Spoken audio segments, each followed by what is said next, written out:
A matemática está tão presente no mundo moderno que é difícil imaginar a vida sem ela, mas de onde ela veio exatamente? Nós inventamos ou é algo que descobrimos?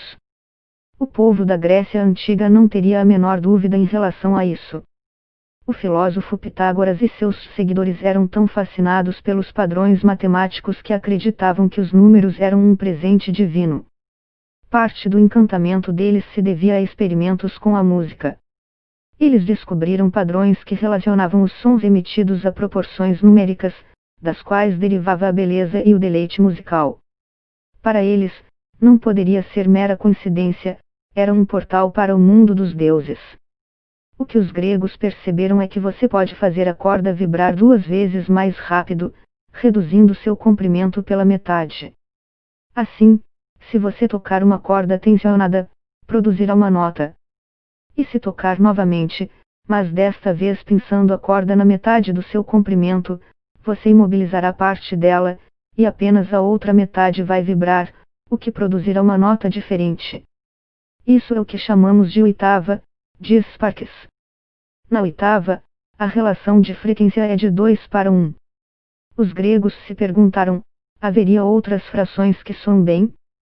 Eles descobriram que outras divisões da corda em proporções progressivas, produziam sons considerados agradáveis e harmoniosos.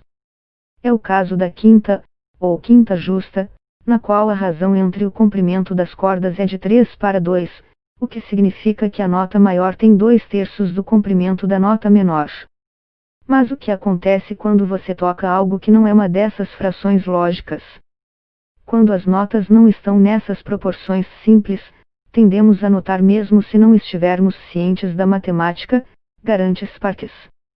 Os gregos descobriram que tocar outros fragmentos da corda, em uma proporção complexa e inexata, resultava em sons desagradáveis para seus ouvidos. Que outra razão haveria então para esses padrões, se não revelar o reino dos deuses, questionavam os seguidores da escola pitagórica. Eles explicaram as proporções em que se podia produzir sons agradáveis e com os quais era possível fazer uma música atraente ao ouvido e, consequentemente, favorecesse o espírito e a inteligência.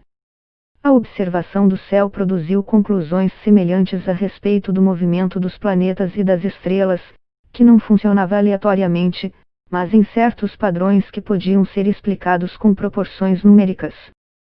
A conclusão respaldou a ideia de que os movimentos dos corpos celestes e os sons agradáveis estavam relacionados da mesma forma, ou seja, pelas mesmas proporções matemáticas, acrescenta o especialista. Daí a noção de cosmos como um todo ordenado de acordo com um mesmo padrão explicável numericamente. Para os gregos antigos, uma melodia que usava as notas corretas era bela porque nela as proporções numéricas que estavam em consonância com os astros haviam sido devidamente utilizadas. As relações entre agudo e grave atuavam em conjunto e permitiam compreender o princípio que unia tudo de maneira ordenada e harmoniosa. Como também era possível produzi-los, os pitagóricos entendiam que deviam ser evitados, uma vez que seriam capazes de gerar consequências terríveis em quem os escutasse, porque alterariam o bom equilíbrio do corpo e da mente por estar fora das leis da ordem cósmica, diz Rosenthal. Assim, eles deduziram que os piores instintos, a raiva e a violência poderiam ser estimulados por esse meio, assim como a calma e a tranquilidade podiam ser induzidas por uma música harmoniosa e doce. Muitos séculos depois, quando o cristianismo adotou diversos princípios originários da cultura grega e a prática da liturgia incorporou uma variedade de músicas, certos aspectos desagradáveis à audição, como o uso de notas com intervalo de segunda, foram considerados malévolos e, consequentemente, excluídos dos cânones musicais da Igreja. Seu uso seria a intervenção do diabo. Era preciso bani-los, para evitar a presença do demônio na Igreja e na mente e no espírito de seus fiéis, diz o especialista. Em pleno século XIX, algumas dessas ideias que remontam ao século VI a.C. ainda tinham força.